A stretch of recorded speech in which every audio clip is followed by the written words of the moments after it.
नमस्कार। Book cafe के एक दिन एक किताब में मैं जयप्रकाश पांडे आपका स्वागत करता हूं। आज मैं जिस पुस्तक पर चर्चा करूंगा उसका नाम है सरयू से सिंधु। प्रोफेसर रवि प्रकाश टेकचंदानी जी की यह पुस्तक है। टेकचंदानी जी सिंधी भाषा के जाने माने विद्वान हैं और उन्होंने यह यात्रा वृतांत लिखा है जिसमें उनका कहना है कि निर्वासित मनोदशा का दस्तावेज। ये बात ग्राफ्टे सरल जी ने इस पुस्तक के बारे में कही है। इस पुस्तक में छोटी छोटी बातें हैं जो मन और दिल को छू लेती हैं, लेकिन बुक कैफे में आज मैं इस पुस्तक का रिव्यू करने की जगह इस पुस्तक के बारे में जो भी बातें हैं वह सीधे टेकचंदानी जी से पूछूंगा। और इस स्वरूप में एक तरह से बुक कैफे का यह एक नया अवतार है जिसमें हम उन लेखकों से चर्चा करेंगे जिनकी पुस्तकों ने एक इतिहास बनाया या जिनकी पुस्तकों ने अपने समाज को, अपने समय को, अपनी प्रकृति को और अपने यथार्थ के साथ अपने अतीत और इतिहास दोनों को छुआ। टेकचंदानी जी, आपका स्वागत है बहुत बहुत साहित्य तक। जी बहुत बहुत धन्यवाद आदरणीय जयप्रकाश जी, बहुत बहुत अभिनंदन। हम आपसे ये जानना चाहेंगे कि सरयू अयोध्या में है, सिंध पाकिस्तान में है। आपने बहुत ही भावुक 3 पीढ़ियों का लगभग संस्मरण किया है इस पुस्तक में। और मेरी जो समझ है, मैं जितना पढ़ चुका हूं पुस्तकें, उसमें यात्रा संस्मरणों में अपने अतीत को याद करना, अपने पुरखों को याद करना, अपने पूर्वजों को याद करना और उन सभी को अपनी माटी, अपनी नदी, अपने पेड़ और अपने पूर्वजों के साथ साथ वर्तमान के समय में चलना। आपने ये कैसे किया और कब आपके दिमाग में आया कि मुझे सरयू से सिंध तक यात्रा ही नहीं सिंधु तक की करनी है, बल्कि सिंध जाना है, वहां के लोगों से, अपने लोगों से मिलना है? आपने ये कैसे किया, कब आया दिमाग? बहुत ही संवेदनापूर्ण प्रश्न आपने पूछा भाई साहब जयप्रकाश जी। जब हम इस प्रश्न का उत्तर देने का प्रयास करेंगे तो निश्चित रूप से मुझे वो सिंध की भूमि याद आ जाएगी और वो अखंड भारत की भूमि जो सूफियों और संतों और ऋषियों और मुनियों की भूमि है। यह सर्वविदित है कि वेदों की रचना भी सिंधु नदी के तट पर हुई है। तो आप जब सिंधु माता का स्मरण करेंगे, सरयू से सिंधु तक के यात्रा का स्मरण करेंगे और आपने बहुत ही गंभीर बिंदु की ओर हम सबका ध्यान आकर्षित किया है कि सामान्यतः जो यात्रा वृत्तांत होते हैं जयप्रकाश जी, वो उसी कालखंड के होते हैं कि आज मैंने यात्रा प्रारंभ की, दिल्ली से अमेरिका गया और यात्रा की तैयारी किस प्रकार हुई, अमेरिका जाते समय क्या सुविधाएं और क्या कष्ट हुए और वहां से मैंने क्या सीखा।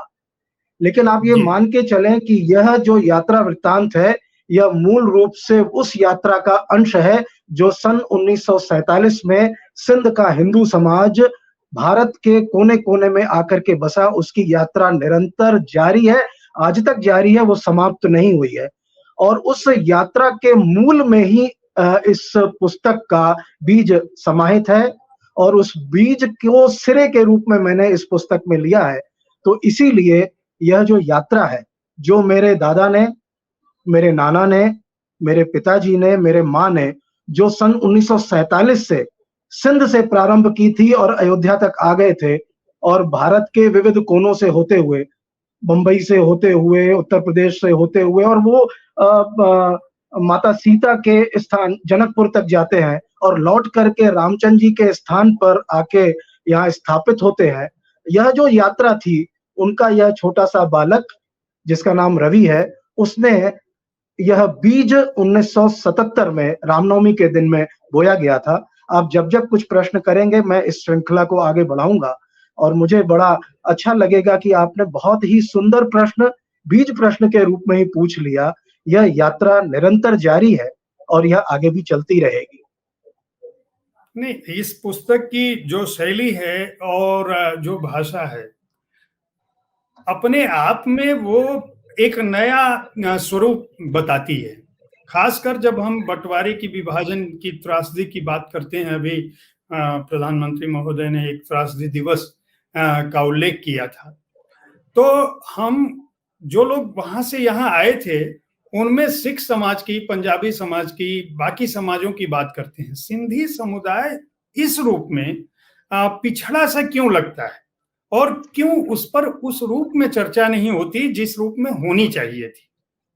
मैं बहुत प्रसन्न हूँ, लगता है आपने पुस्तक को बहुत गंभीरता से गवेषणा पूर्वक पढ़ा है। उसका कारण बताता हूँ। ऐसे प्रश्न अदरवाइज निकल के नहीं आते। आपने जो प्रश्न किया कि सिंधी समाज पिछड़ा सा क्यों दिखता है, उसका बहुत स्पष्ट सा मत है। सन 1947 में देश स्वतंत्र होता है और देश बंटता भी है। हमारा देश खंडित हो जाता है, जो अखंड रहा है वो खंडित हो जाता है। लेकिन जरा आप प्रयास करिए कि बंगाल के 2 टुकड़े होते हैं तो दोनों तरफ बंगाल रहता है। पंजाब के 2 टुकड़े होते हैं तो पंजाब दोनों देशों को प्राप्त होता है। लेकिन सिंध का पूरा क्षेत्र, यदि आप राजस्थान बॉर्डर से लेकर के और कच्छ तक जाएं, तो पूरा का पूरा क्षेत्र वो पाकिस्तान, नए बने देश पाकिस्तान में समाहित हो जाता है। एक भी गांव, एक भी क्षेत्र बॉर्डर का स्वतंत्र भारत के क्षेत्र में नहीं आ पाता है। तो जब स्वतंत्र भारत के क्षेत्र में नहीं आ पाता है, तो जो पॉलिसी धारक हैं, हमारे जो पॉलिसी के निर्धारक हैं, उनके सामने सिंध भूमि के रूप में होता नहीं है। तो 47 से लेकर के और 2012 तक जितनी भी योजनाएं बनती है, उसमें सिंध होता नहीं है। तो जब सिंध होता नहीं है तो सिंध साइडलाइंड हो जाता है और वो शिरोरेखाहीन हो जाता है, वो पेरिफेरी में चला जाता है, वो मूल और प्रमुख क्षेत्र में सिंध होता नहीं है। तो जब नहीं होता है तो वो सिंध का सिंधी समाज जो विभाजन के पश्चात प्रव्रजन करके आता है, माइग्रेट करके आता है, वो पूरे भारत में दाना-दाना हो जाता है, बिखर जाता है। तो बिखरा हुआ समाज अपनी अस्मिता के लिए किस प्रकार से पीड़ित रहता है, उसके दर्द को आप समझ सकते हैं। मैं इसी समय, मुझे लगता है कि मेरी एक छोटी-सी कविता है जो कि उसका एक बिंदु आपके सम्मुख रखना चाहूँगा, और इस जरूर पुस्तक पर जरूर। हम बात अपनी आगे भी रखते रहेंगे। जी जी। सिंधी समाज की जो पीड़ा है ना, वो सिर्फ ज्योग्राफिकली या भौगोलिक या उसका कोई भौतिक क्षेत्र भारत में नहीं है, सिर्फ वो पीड़ा नहीं है। उसके हाथ से भाषा जा चुकी है, उसके हाथ से उसकी संस्कृति जा चुकी है, उसके हाथ से उसके खेत खलिहान, उसके अपने अस्मिता के प्रश्न जा चुके हैं। वह मूल रूप से भारत है, लेकिन भारत में रहते हुए भी जो अब सिंध के बिना हिंद की कल्पना कैसे कर सकते हैं? क्या सिंधु नहीं घाटी की सभ्यता के बिना भारतीय अस्मिता को हम पहचान सकते हैं क्या? नहीं, मेरा तो मानना है नहीं। तो इसलिए जो यह भाव है, करते हो याद जश्न आजादी को तुम साल दर साल, मैं डेडिकेट करता हूं ये आदरणीय मोदी जी को ये कविता, क्योंकि हम सब सिंधी समाज और जो विस्थापित समाज है जिसने इस पीड़ा को भोगा है, वो 14 अगस्त को जो अध्यादेश आदरणीय मोदी जी के द्वारा प्रस्तुत किया जाता है, वो जो विभाजन विभीषिका के रूप में जो अध्यादेश मनाने की बात आती है, 74 वर्ष लगते हैं इस मानस के साथ। तो इसलिए हम सब जो विभाजित भारत के विस्थापित बंधु हैं, चाहे वो बंगाल के हों, चाहे वो पंजाब के हों, चाहे वो सिंध के हों, या इधर से गया हुआ मुस्लिम समाज हो, जिसने भी इस पीड़ा को भोगा है, उस पीड़ा का कुछ एक अंश मैं इस कविता में प्रस्तुत करता हूँ, शायद कुछ सुनने वालों को कुछ एक दृष्टि दे सके। जी जी। करते हो याद जश्न आजादी को तुम साल दर साल, करते हो याद जश्न आजादी को तुम साल दर साल, 47 की काली रात भी याद करके तो देखो। करते हो याद जश्न आजादी को तुम साल दर साल, 47 की काली रात भी याद करके तो देखो, और खून बलात्कार बिछोह खुद ब खुद दिख जाएगा किसी विस्थापित की आंखों में झांक करके तो देखो। और कहते हो क्या हुआ जो सिंध छोड़ आए, पूछते हो क्या हुआ जो सिंध छोड़ आए, अपने मोहल्ले को जरा छोड़ करके तो देखो, और बिछोह के दर्द का एहसास अभी हो जाएगा अपनी मां से 2 पल जुदा होकर के तो देखो। और पढ़ते हो हर रोज सिंध को अखबारों में अक्षरों में। जयप्रकाश जी, पढ़ते हो हर रोज सिंध को अखबारों के अक्षरों में, कभी कराची और सखर जा घूम करके तो देखो, और विभाजन के खंडहर साफ साफ दिख जाएंगे, आजादी की नींव में लगा पत्थर उठा करके तो देखो। और उठाते हो बेजा सवाल, बहुत ही गंभीर बिंदु की ओर मैं रेखांकित करना चाह रहा हूं। उठाते हो बेजा सवाल, राष्ट्रगान से सिंध निकाल दो। बहुत ही निम्न सोच के लोग कभी-कभी ये प्रश्न उठा देते हैं, आप जानते हैं कि राष्ट्रगान से सिंध निकाल दो। जी, जी। उठाते हो जी, बेजा जी। सवाल, राष्ट्रगान से सिंध निकाल दो, मिलेगा कहाँ सिंध सा बलिदान, पूरा का पूरा सिंध पाकिस्तान में समा गया। मिलेगा कहाँ जी, जी। सिंध सा बलिदान, खोज करके तो देखो, और सिंधियों के तप व योगदान का अनुभव हो जाएगा, किसी सिंधन के गर्भ से जन्म लेकर के तो देखो, क्या किसी सिंधन वाह! के गर्भ से जन्म लेकर के तो देखो। और करते हो याद जश्न आजादी को तुम साल दर साल, 47 की काली रात भी याद करके तो देखो। आदरणीय मोदी जी ने उस 47 की काली रात को याद किया, हम सब उनके प्रति नतमस्तक हैं, और उन लोगों ने, उनके जैसे विजनरी प्राइम मिनिस्टर ने यह दिवस भारत में ये रेखांकित किया, यह अवसर दिया। अब हम सब उसके उस स्मरण को भी कर सकेंगे। बहुत पानी पुल के नीचे से बह चुका है, और लेकिन अभी कुछ ऐसे लोग हैं जो जीवित हैं, उनके अनुभवों को संजो लेना चाहिए, जोड़ लेना चाहिए। यही एक भूमिका थी जब 1977 में रामनवमी का दिन होता है, और मेरे पिताजी मुझ जैसे 10 साल के बालक को सरयू नदी के तट पर लेके जाते हैं। और रामनवमी का जब त्योहार हो और अयोध्या का स्थान हो, तो आप समझ सकते हैं कि कितनी भीड़ होती है। जी, जी। लेकिन वो जी, जी। सरयू के जल में वो स्नान करते हैं और मुझे भी डुबकी लगाते हैं। मैं मात्र 9-10 साल का बच्चा, और मैं एक अद्भुत सा एक प्रसंग देखता हूँ। आपको भी आश्चर्य होगा कि पूरा का पूरा समाज, बाल, वृद्ध, युवा जो स्नान कर रहे हैं, वो सूर्य को अर्घ दे रहे हैं, किस तरफ? पूर्व की दिशा की ओर देख करके। एक अकेला व्यक्ति, जो डॉक्टर करमवीर टेकचंदानी जिसका नाम है, वो एक अकेला व्यक्ति उनसे अपोजिट दिशा में, पश्चिम दिशा की ओर अर्घ दे रहा है। तो स्वाभाविक रूप से प्रश्न उठता है कि क्या हो गया इस व्यक्ति को? कहीं कुछ गड़बड़ है क्या? सब लोग पूर्व की ओर सूर्य को अर्घ दे रहे हैं, ये पश्चिम की ओर अर्घ दे रहा है। ये स्वाभाविक रूप से मुझे भी बड़ा अटपटा लगा। मैंने प्रश्न पूछा, पिताजी ये क्या कर रहे हैं आप? सब तो उधर देख रहे हैं। तो वो मुझे इशारा करते हैं, घाट की सीढ़ियों पर बैठे रहता हूँ मैं, और वो मुझे इशारा करते हैं कि बच्चे बैठे रहो, अभी जवाब देता हूँ। वो पूर्व पश्चिम की ओर अर्घ देते हैं, प्रणाम करते हैं, और वो कुछ समर्पित भाव से मंत्रोच्चार करते हैं, और आकर के मुझे अपने साथ बैठा के कहते हैं कि बेटा, पश्चिम में मेरा देश, भारत की अस्मिता का देश सिंधु देश है। मैं आज रामनवमी के दिन, मुझे वो सिंधु नदी याद आ गई, मुझे सिंधु माता याद आ गई, मुझे अपने गली, खेत, खलियान याद आ गए, मुझे दोस्त यार याद आ गए, मुझे अपना घर याद आ गया, मुझे अपनी भूमि याद आ गई, मुझे अपनी जन्मभूमि याद आ गई, और जहाँ पर हम रामनवमी के मेले में सिंधु नदी के तट पर जाते थे। मैं सुन, और पिताजी की आंखों में आंसू आ जाते हैं। आपने बड़ा मार्मिक चित्रण किया है इस पुस्तक में, बहुत ही मार्मिक। जी, मतलब पढ़ते समय अपने आप भावुक हो जाएगा व्यक्ति और आंसू आ जाएंगे। इसलिए मैं आपको वहां से, जब आप सिंध पहुंचे हैं, आपने जिक्र किया है, आपने उस माटी को किस तरह चूमा और वहां पे आपके स्वागत में लोग जुटे। वहां आपने एक बात लिखी है कि शायद जनता के मन में विभेद नहीं है।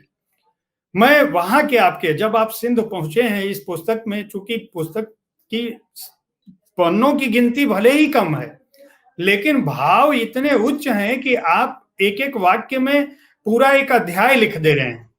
तो मैं ये जानना चाहता हूं कि वहां का जो आपका अनुभव था, आपने बड़ा उसका चित्रण किया है, किस तरह से आपका स्वागत होता है, किस तरह से आपके लोग मिलते हैं, किस तरह से आपके पुराने रिश्तेदार मिलते हैं और वो आपको स्वागत करने के लिए जुटते हैं, आपकी विदाई होती है। वहां का जो समाज है, जो बचा हुआ समाज है, और उनसे मिलके, और उस धरती को, जिस धरती का स्वप्न आपने अपने पिताजी के शब्दों से 10 साल की उम्र में सुना था, जब उस धरती पर पहुंचे तो आपको कैसा महसूस हुआ, कैसे लोग मिले? और जिस बात की बात आप कह रहे हैं कि वो विभाजन, आपने इसमें एक पंक्ति लिखी है कि विभाजन जनता के बीच में नहीं है, सरकारों के बीच में। तो मैं जरा वहां आपको ले जाना चाहता हूं, पाकिस्तान की धरती पर जब आप पहुंचते हैं, वहां क्या? बहुत पुनः बहुत अच्छा प्रश्न है। मैं बताना चाहूंगा, जो सुधी श्रोता इस कार्यक्रम को सुन रहे होंगे या सुन रहे हैं, लाहौर स्टेशन से शालीमार एक्सप्रेस से हमारी यात्रा सवेरे शुरू होती है, और लाहौर से कराची तक का जो किलोमीटर का सफर है लगभग 1250 किलोमीटर है। तो सवेरे 6:30 बजे से यह यात्रा प्रारंभ होती है और वो एक शाम तक की यात्रा होती है। लेकिन सायंकाल लगभग एक 5:30-6 बजे के आसपास 12 घंटे की यात्रा करके मैं सिंध भूमि में पहुंचता हूँ। और उस बीच जो मुझे प्रातः काल 6:30 बजे से लेकर के और 4 बजे तक सादिकाबाद तक, जहां से सिंध की सीमा शुरू होती है, पूरे पंजाब को भी देखा मैंने। यदि पंजाब को समझना होगा तो आपको एक लाहौर से दाहिने हाथ की तरफ यानी इस्लामाबाद की तरफ देखना होगा और एक बाएं हाथ की तरफ यानी जो सिंध और कराची की तरफ लेकर के जाता है। मुझे सौभाग्य मिला, मैंने यह यात्रा ट्रेन से की, दिल्ली से मैंने बस से यात्रा की, जो लाहौर बस सेवा हम सब जिसके नाम से परिचित है। और प्रातःकाल उस ट्रेन में लेकर के और बहुत सारे स्टेशन को पार करते हुए, मैंने इस पुस्तक में लगभग सभी स्टेशन का जिक्र किया है कि किस स्टेशन पर कब पहुंच रहे हैं और वहां के लोग जो स्टेशन से चढ़ रहे हैं उनके मन में क्या है। आपने जो बात कही है कि यह जो विभाजन है यह तो नर के द्वारा किया गया है, नारायण के द्वारा नहीं किया गया है। यह एक बिंदु आता है, एक यूनानी दवा खाना चलाने वाला एक युवा मेरे ही बोगी में चढ़ता है और वो आकर के उसके साथ गप होती है और वो गप होते होते, वो स्वयं मुस्लिम है, पंजाबी मुस्लिम है, लेकिन वो स्वयं कहता है कि आप और हम इसको विश्वास करें कि आज नहीं तो कल, चूंकि ये हम आदमियों ने इसे विभाजित किया है, हम नेताओं ने इसे विभाजित किया है और हम ही इसे अविभाजित करेंगे, हम इसे अखंड करेंगे और ये जो कृत्रिम रेखाएं हम ही तोड़ेंगे। अब आप समझ लीजिए कि ये यात्रा 2006 की यात्रा है और 1947 से लेकर के 2006, और वो जो युवा है वो 47 का जन्मा नहीं है, उसकी भी आयु भी 30-35 वर्ष की युवा है। अगर उस भूमि में पैदा हुआ उस युवा के मन में इतने सद्भाव है, इतने सहज भाव है, इतने आत्मीय भाव है, तो निश्चित रूप से आप समझें कि यह जो आत्मीयता का भाव है, कुछ एक समाज को, कट्टरपंथी समाज को यदि छोड़ दे, वो दोनों जगह होते हैं।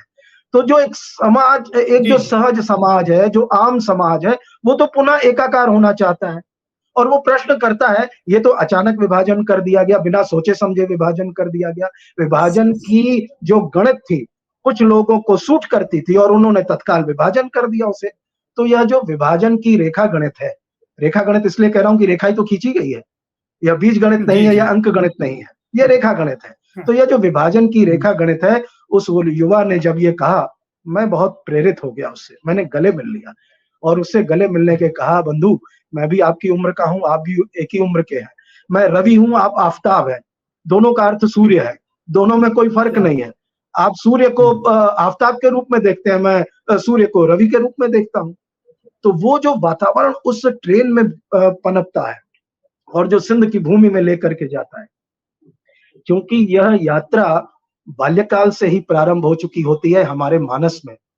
हमारी माँ, इतने एंटरटेनमेंट के साधन नहीं होते थे, हमारी माँ, नाना जी, नानी जी, दादाजी, पिताजी, सब हम लोगों को जब भी कभी हम घर में बैठते थे तो वो हमें सिंध की यात्रा कराते थे। उनके शब्दों से ऐसा लगता था कि हम गली कूचों में, अपने घरों में यात्रा कर रहे हैं और उनकी पीड़ा को हम उनकी आंखों में देखते थे।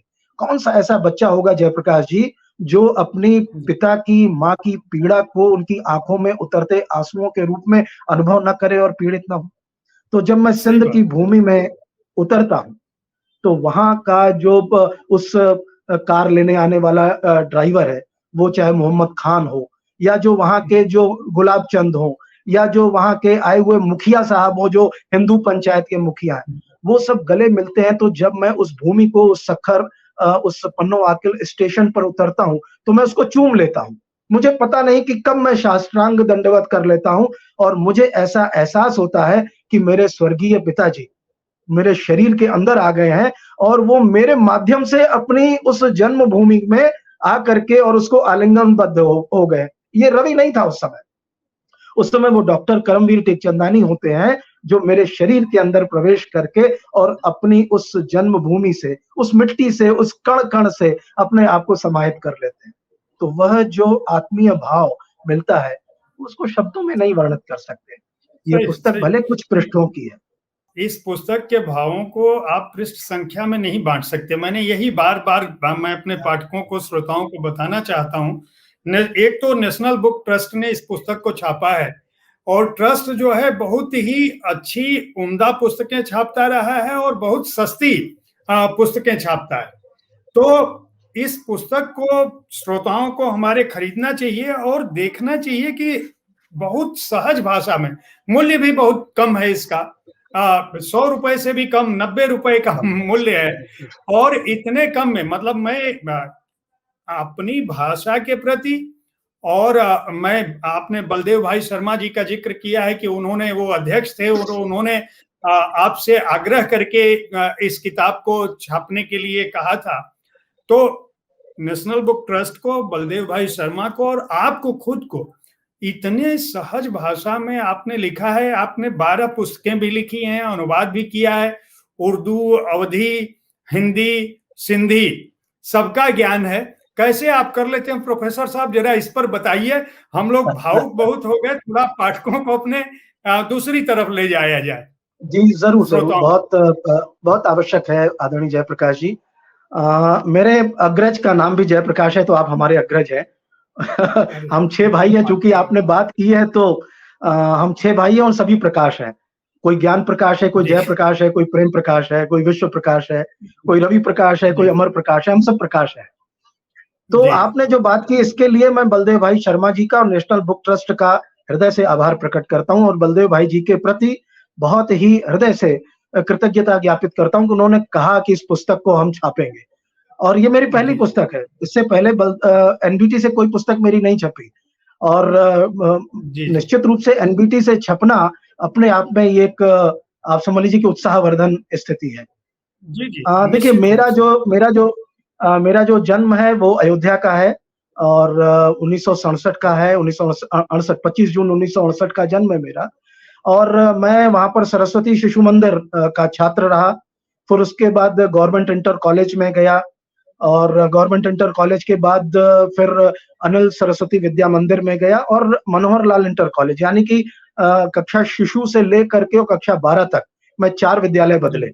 अब वो क्यों बदले मुझे स्वयं पता नहीं है कि वो आकर्षण क्या था, लेकिन वो जो विविध प्रकार के लोगों से मिलना, उस अवध की भूमि में इतना प्यार है। जिस मोहल्ले में मैं रहता हूँ उसका रिकाबगंज उसका नाम है, और उस मोहल्ले में विविध भाषा भाषी लोग रहते हैं, पंजाबी, बंगाली और तमिल, और कुछ मराठी, और कुछ एक गुजराती परिवार भी है वहां पर, और वहां का जो स्थानीय अवधी और भोजपुरी भाषी परिवार भी वहां पर है।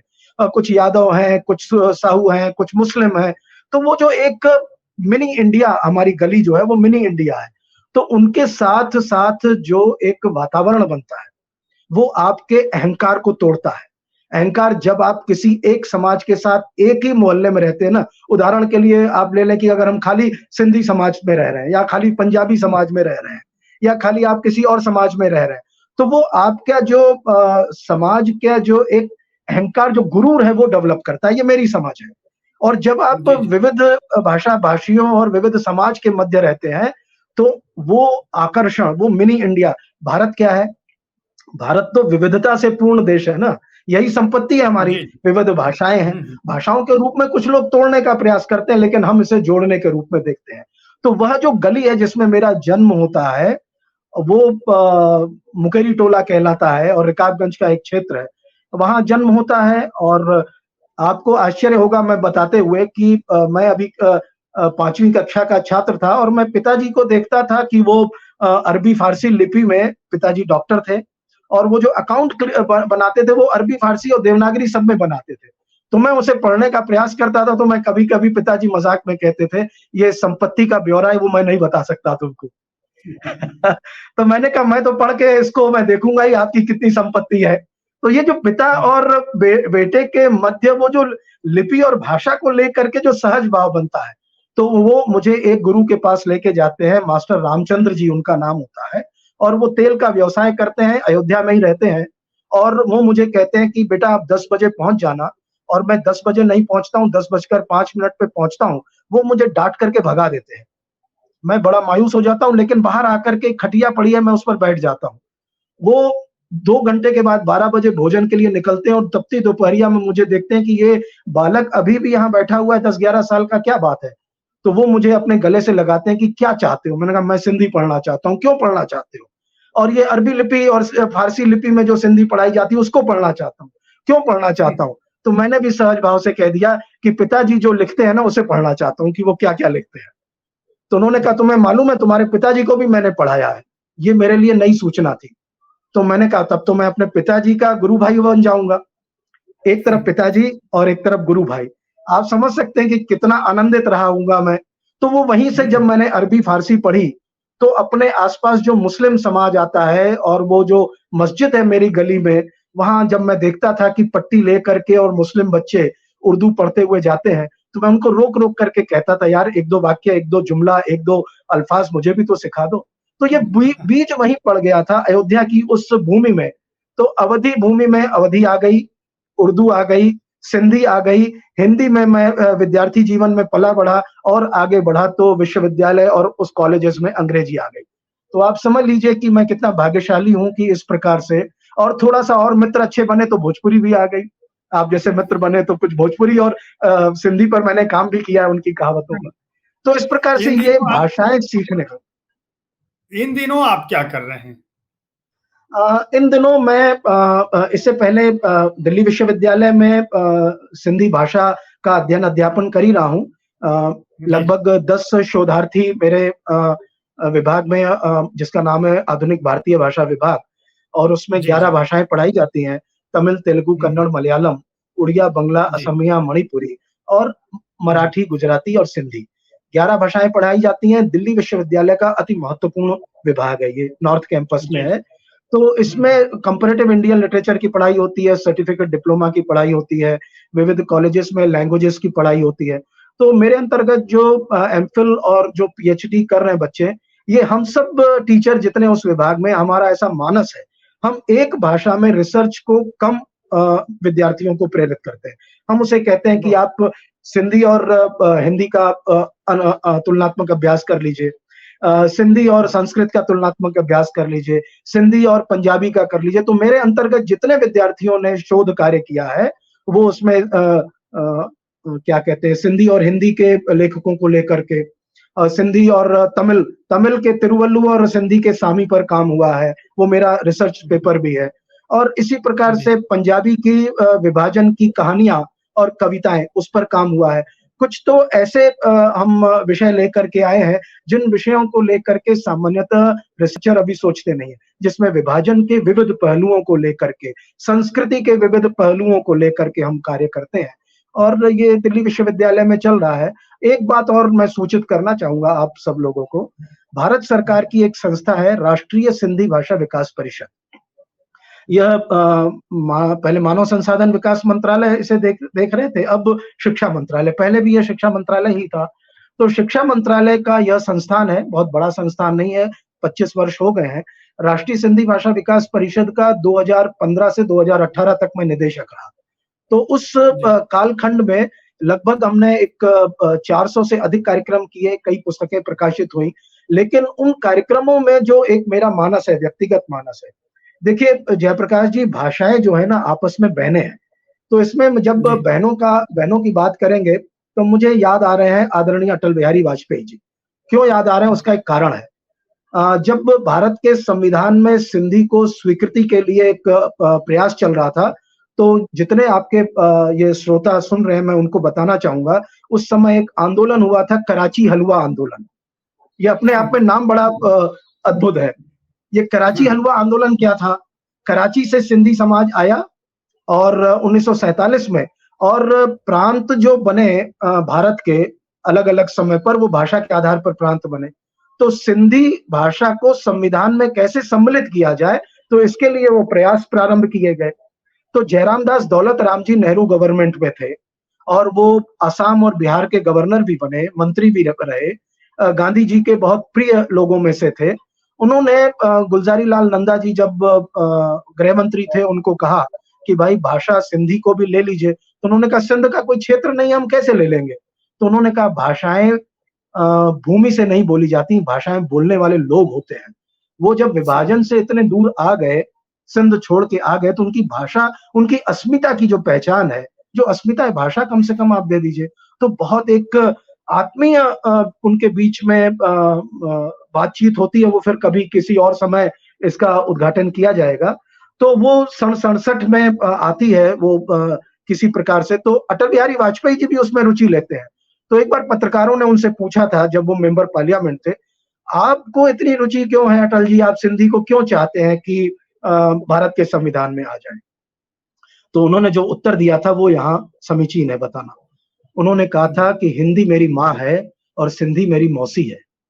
तो यह जो सिंधी और हिंदी का जो बहनापा है, ये वहाँ से मुझे बहुत प्रेरित करता है, चाहे वो हिंदी सिंधी हो, पंजाबी सिंधी हो, गुजराती सिंधी हो, मराठी सिंधी हो, कन्नड़ सिंधी हो, मलयालम सिंधी हो, तमिल सिंधी हो, उड़िया सिंधी हो, कुछ भी हो, ये भाषाओं के मध्य का जो बहनापा है, वो उसे जोड़ता है।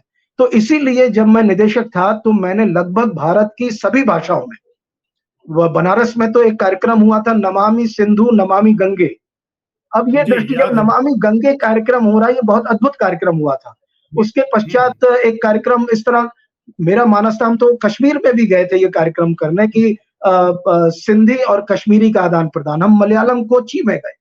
तो ये जो भी श्रोता सुन रहे हैं, जो भी इस भाषा प्रेमी लोग सुन रहे हैं, भारत में नई शिक्षा नीति में जो भाषा को इतना सम्मान दे दिया गया है, यह बहुत गोल्डन अपॉर्च्युनिटी है। मुझे लगता है कि हम भाषाओं के प्रति प्रेम करें और भारत को भाषाओं की संपदा बना दें, संपत्ति बना दें। ये दायित्व तो नहीं है, ये बोझ नहीं है, ये संपदा है, ये संपत्ति है, ये हमारा खजाना है। और खजाने को हम किस प्रकार से यूज करें, जयप्रकाश जी, हम सब इसको जानते हैं। बहुत बहुत बहुत धन्यवाद। आपसे बातचीत करके बहुत अच्छा लगा और हम चाहेंगे कि जल्दी कोई और किताब आप हिंदी में लेकर आएं, ताकि हम जो है फिर आपसे चर्चा कर सकें। और भाषाओं को लेकर आपकी बात स्तुत्य है। इसी तरह से यात्रा को लेकर आपकी पुस्तक उल्लेखनीय है। सिंधी समाज और सिंधी भाषा और सिंध और भारत का क्या रिश्ता है, इसको समझना है। और पूरा का पूरा हमारा जो मानस है, अखंड भारत की जो परिकल्पना है, उसको अगर समझना चाहते हैं तो इस पुस्तक को जरूर खरीदें। बहुत बहुत धन्यवाद आपका। कल मैं फिर ऐसी ही किसी पुस्तक के साथ फिर आपसे मिलूंगा। तब तक के लिए धन्यवाद। बहुत बहुत नमस्ते। धन्यवाद जयप्रकाश जी, आपका और पूरे संस्थान का बहुत बहुत आभार, अभिनंदन।